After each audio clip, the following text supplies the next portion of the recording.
We'll give you a couple of good little races to come and sink your teeth into here. So here we are with a Supersport 150, but we've got a mixture of Gixxer 150s and 250 production guys out there with a good start there from Derek Kattenberg on the outside of row number 1. So we haven't had Leon Jacobs. He was set to start off pole. He hasn't made the lineup. So we'll catch an update. They head around turn 1. Neat and tight. We've got a pit lane start for Jesse Stroud, so I missed the window. But great to see some of the Gixxer 150s and see where they're at next to these 152-stroke machines. Is 254-stroke machines as well, so all single-cylinder machines out there, and awesome to watch this 150 Supersport action, formerly called Junior Development Class or Development 150, and brilliant to see.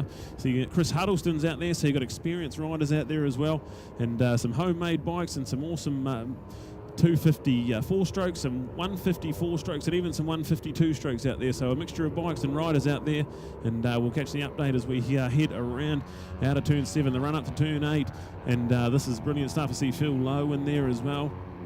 Derek Kattenberg and Chris Huddleston in 4th place there with Angus Boyd. He's in this number 42 machine. He's out on the front, so 250 production, man. He's fighting for the title in the 250 production class. He's out there fighting it out. And brilliant stuff all around the track. So Supersport 150, just a 5-lap race, and it'll be good to see there's going to be a battle within the Gixxer Cup 150 boys as well. So brilliant call from the race officials to say, hey, these guys have come a long way to have some Supersport 150 action. Let's give them some awesome track time and give them some mates to race with. So here we go. Supersport 150 down the back straight at the moment, and a 5-lapper to sink our teeth into here.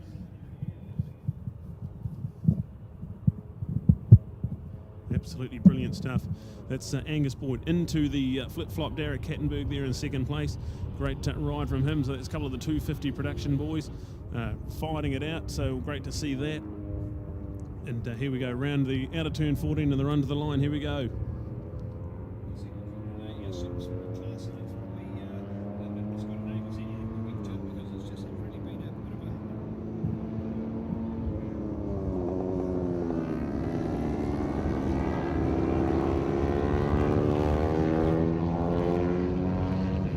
We might have had a mechanical hiccup, so we've come back again. Yes, Angus Boyd and Derek Kattenberg, son of legendary Eddie Kattenberg, along with Phil Lowe out there, as Brad's been talking about, the fact that we've just added some Gixxers into there as well. And of course, being a production-based motorcycle, will be far less competitive to all of the power packing you can do with a 150 Supersport, man. Some of these as being a true bucket, or what we call Formula 4 bikes, have certainly had some mega work done to them, and great to see out there. And I see we were going to have Luke Huddleston, but I still see it's got Chris's name on it. So Chris had come up to the North Island, so Luke said, hey, can you take my bike, Dad? I want to get to Taupo for the final. But unfortunately, it still looks like it's got Chris's name on it, so I'm not quite sure whether that meant Luke hasn't made it, and if Chris has still had the bike, well, he thought he might as well just go out and do some extra racing. So good on him on that little Suzuki 150. Of course, these bikes, this class started out to take the fantastic little RG 150, the 2-stroke twin, that has been such an amazing bike to have developed riders, as Brad mentioned, called a development class. It's had a whole lot of different names along the way, but more importantly, it's a whole lot of people on similar bikes by pair that go out and have some fun racing. And as well, of course, we've had the Higher Sung Cup, which has included the 250 Higher Sung, less competitive than some of those other 250s, and we've had a lot of them as well. And we've seen the odd one slotted into this. We've got the Kawasaki Ninja, we've got the EX250 Kawasaki as well, we've got the RG 150s, we've got a Higher Sung in there, and we've got a Gixxer in there as well. In fact, Clark Fountain in 9th place in that group as well. And they may be tempted, in fact, to get a little bit better slipstreaming from some of those bigger and faster bikes around there. But to hold on a 9th on a bike with far less power than the others in front of him is great to watch. And look at that for a freight train going through there. Angus, Phil, Derek and Sean up on the podium. This is a man that's been road racing for only a short time, and man, has he made an impact. He's been only on the 250. That's meant he's been in 250 production racing. That's meant he's been able to go out in Supersport 150s, because you've got a standard 250s. That's why you can be in Supersport 150, if that makes sense to you. But it's just another way of getting more people to ride out in classes and being in a smaller capacity as well, meaning it's much more affordable racing and still good fun to watch because it's close fun and exciting. So bring it on. And you've got Michael and Sarah and Leon and Curtis all out there. In fact, you have over 20 starters in this group by far. And well done. So all of a sudden,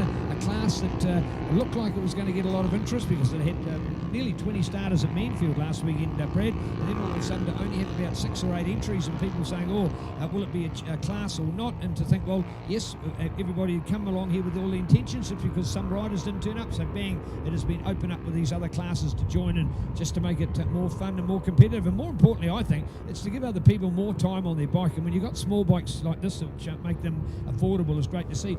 And we have got the a spelling correction or pronunciation correction for Oliver, because we had Oliver, and man, we were struggling as the way to say his surname, but Steichar, Oliver Steichar is the way we've been given for the pronunciation of his name. We tried different things, including Stutji and other names last weekend, so thank you to those that have provided us, because after all, we don't know. Any name can be pronounced differently.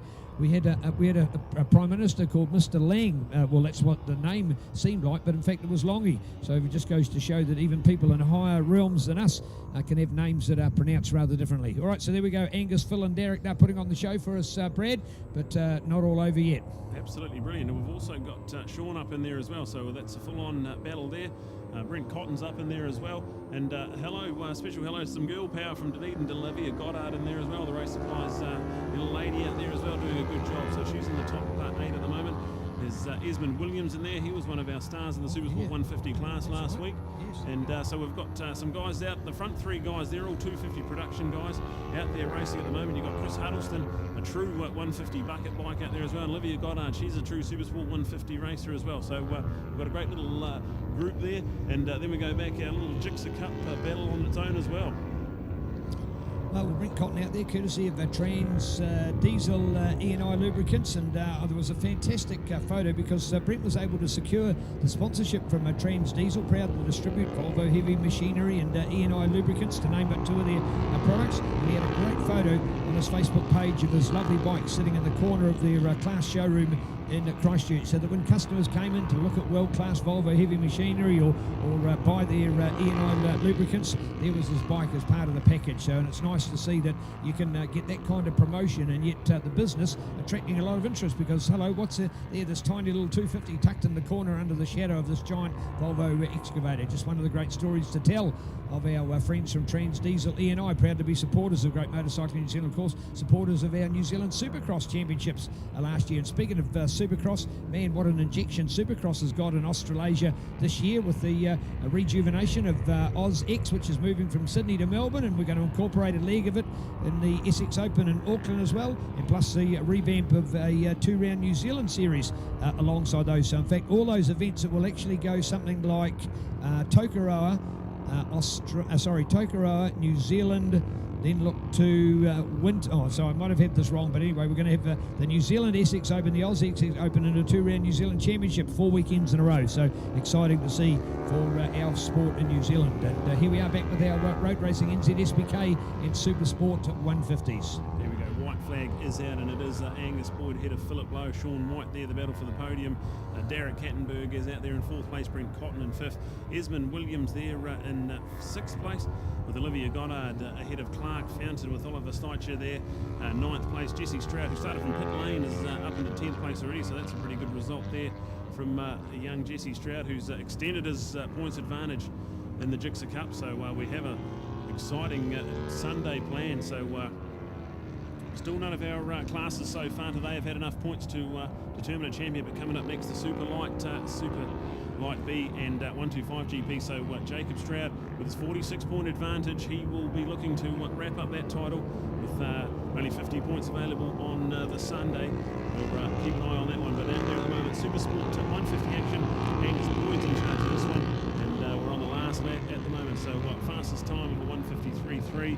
So this is brilliant stuff from young Angus Boyd out there flying. He's about to head out of the hairpin and down the back straight. Phil Lowe and Sean White there, the battle for 2nd and 3rd, right in behind him. So absolutely brilliant, our Supersport 150 class. And after just a small amount of entries and what the officials have done, it's been an absolute pleasure to see this Supersport 150 action.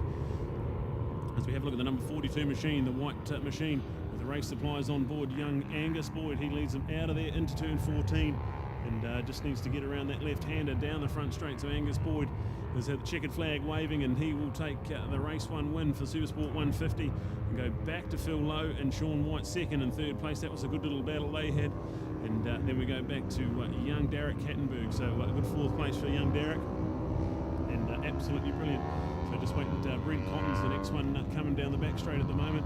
So while we wait for him, and there we go, there's young Sarah. So young Sarah gets to get out there, but a girl power as well. So absolutely brilliant for her on the smaller air-cooled single-cylinder Gixxer 154 stroke. So definitely the least power of all the bikes out there. There's Brent coming through. That's a good 5th place for Brent.